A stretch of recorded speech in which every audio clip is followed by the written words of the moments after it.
The first problem I would like to go over with you is about binary search. It's a very important solution to actually know about how to program that recursively.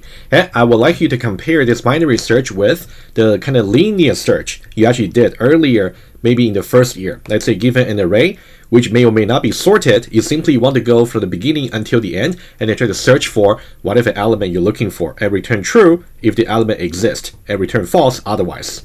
And we know very well, in order to really do that kind of search using a loop, the worst case would be you have to go from the beginning all the way until the end of the array. So that would make the algorithm linear big O of n.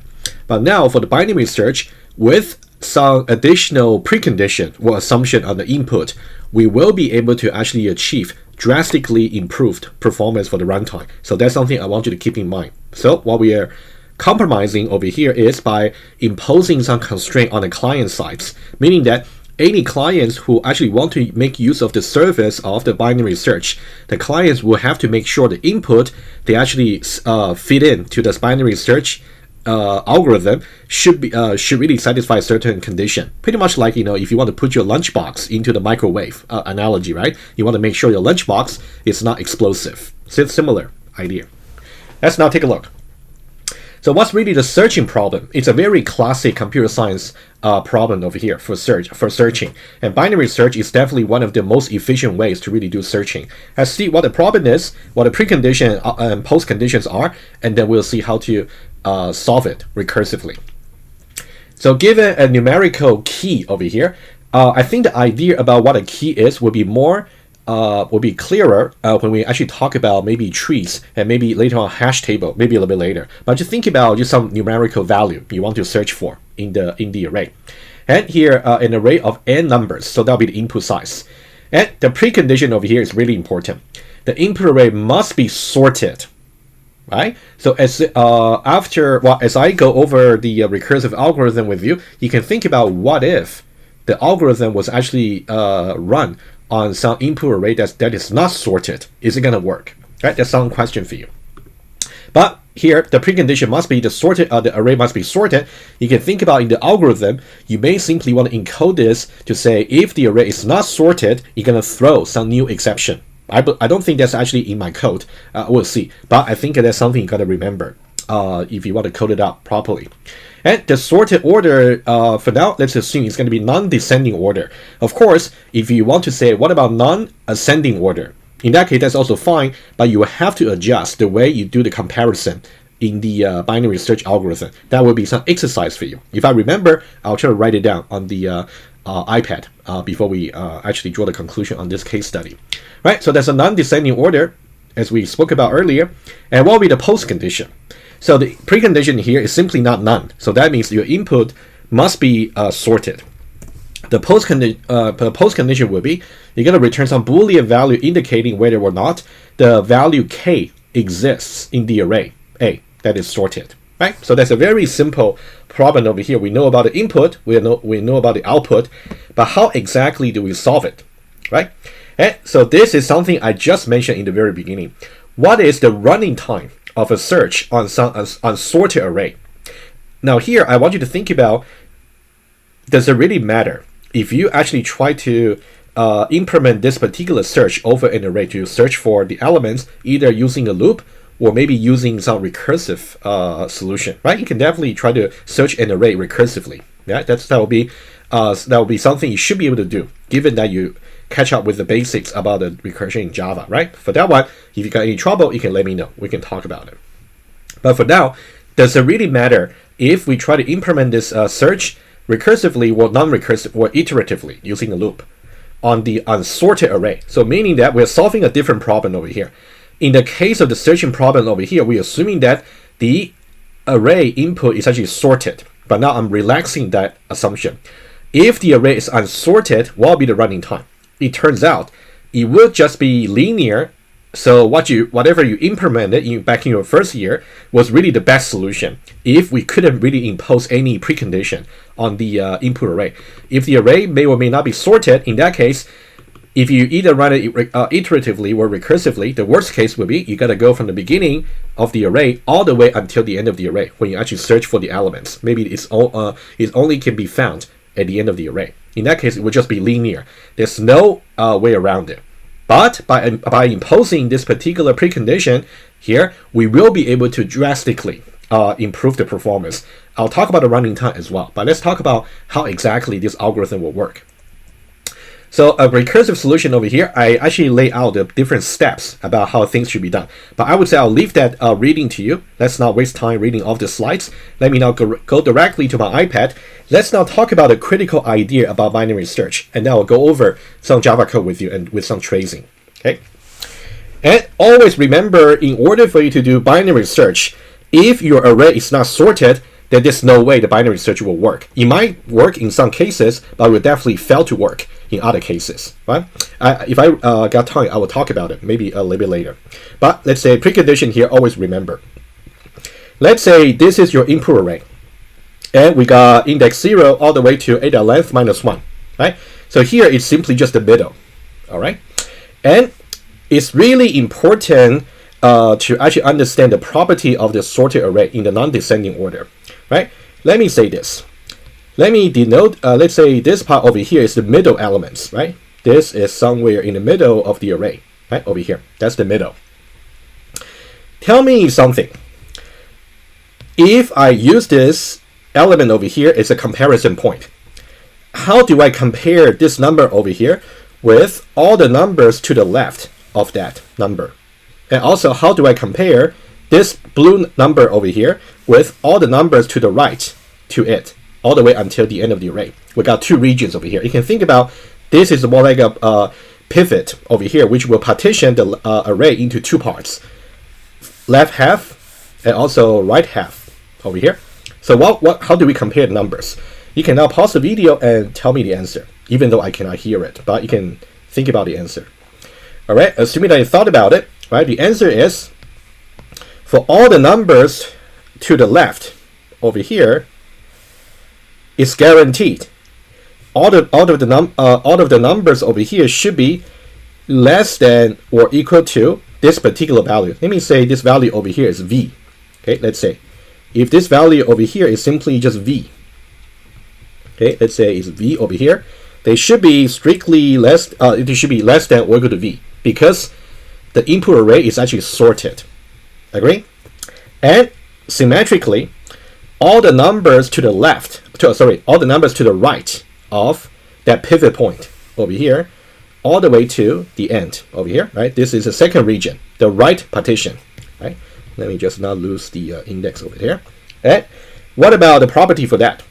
So that will be all the numbers over here would be larger than or equal to the pivot in the middle, which is v, right? It's really important for you to get yourself convinced about this simple but fundamental property about these two partitions of the array, right? All the numbers to its right and also all the numbers to its left, right? Knowing this, how do we determine whether or not the value k really exists in the array? And the analogy that has been very cliche, but I think that really definitely works, is about, think about the way we do binary search is about how you look up a word in a dictionary. Actually, I'm not even sure if you guys ever use a dictionary. If you haven't, I would say check out one, maybe from the library. It's a very fun experience that you must have, even though you might just be using computer all the time. Looking up a word in a dictionary is actually a fun experience. Let me just give you some idea very quickly, right? Imagine that these are all the pages in a single dictionary. Well, a single dictionary contains usually like thousands of pages over there, right? So I say this is dictionary. And then what's really interesting, what's really important for dictionary to be looked up is all the words in a dictionary is going to be sorted alphabetically, right? About the input being sorted, right? So you start with alphabet A, all the way to A and followed by B, all the way to alphabet Z over here. Let's say I want to search for, let's say some in this case for binary search we are searching for numerical value k. But let's say I want to search for a string word. Let's say Oxford. Let's say in that case I should really use Oxford blue, right? So let's say I'm looking for the word Oxford, right? In that case, what I would do is I'll simply turn to the middle of the dictionary, that middle page. And there, for example, let's say for that particular dictionary, it shows to me these are the words starting with K. In that case, should I actually go to this half over here, or should I go to this half over here? Where should I go? Because I know that the first character, the first alphabet of Oxford actually start with O. O actually comes after K, right? KLMNO, right? So the O should really go after it. So I can expect O to be somewhere over here. That's what I can. That's what I know about. But I'm not exactly sure where exactly it will be in this half. But at least I know it cannot be in this particular half. It cannot be. So that means I can narrow down my search space by half already. So I don't really need to look for this part. And then I can simply just go a little bit further. I will just look for another middle points in this part over here. So the middle point over here, let's see. Let's imagine that. Let's say, for example, it could be maybe W. In that case, I would know because the O over here comes before W. So I would know that I should not really go for this particular half of the dictionary. It's not going to contain that particular word.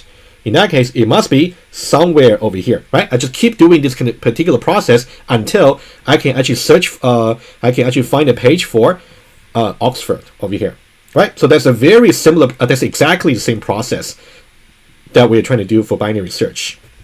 It's really important for you to understand this analogy. If you want to try this experience, just go to the library, check out a dictionary. That's what I would suggest. All right.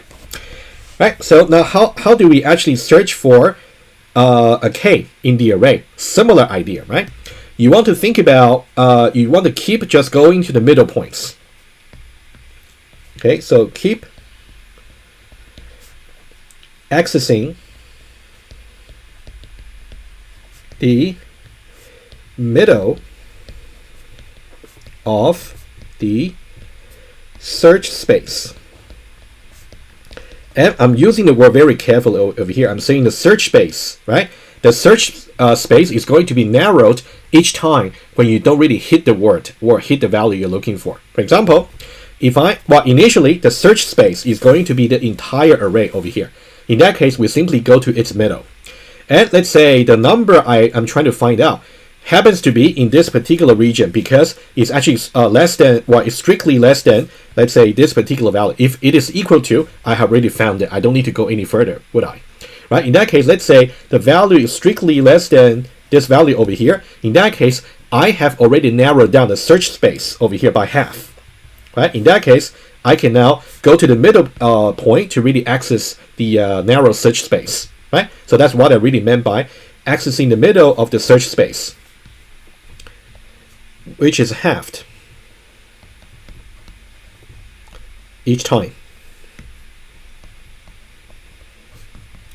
I do the search. Right? It's very important. And let's just think about the size of the search space. If you think about the size of the search space,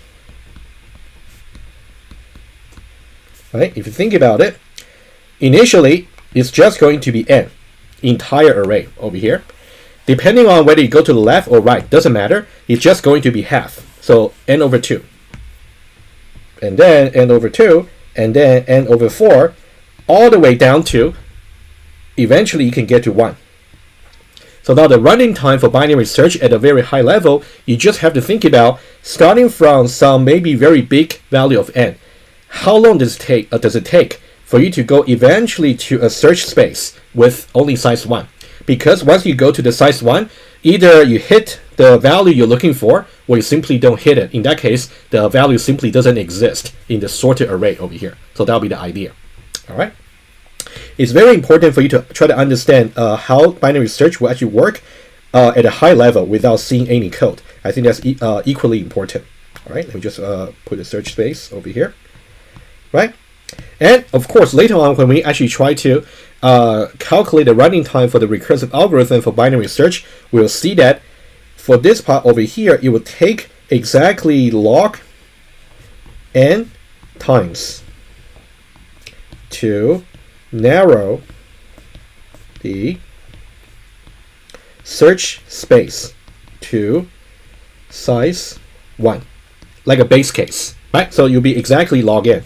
So this is more like a conclusion I'm telling you right in the beginning, but we're gonna argue mathematically to see why it would be log in running time, right? Let me just finish off the description over here, and then we can see some Java code and do some tracing. So this will be the idea. You want to keep accessing the middle of the search space, right? And number 2, recur on the left half. Recur on the left.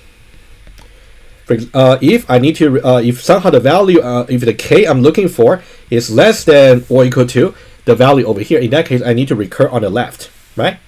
Otherwise, I need to recur on the right, right? Over here, right? If the k is actually less than or equal to, actually less than would be okay, because if it is equal to, in that case, you would have hit it. You would have found the, you would have already found the value. If k is less than the middle, I'll just say n for now. And also, you're gonna recur on the right.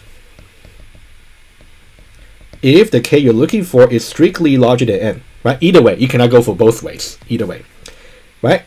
You will go for left is if it is less than. You will go to the right if it's larger than. So that's a very important insight to see. You will see exactly this kind of idea being encoded in the algorithm recursively. Alrighty, let's now take a look at the Java code.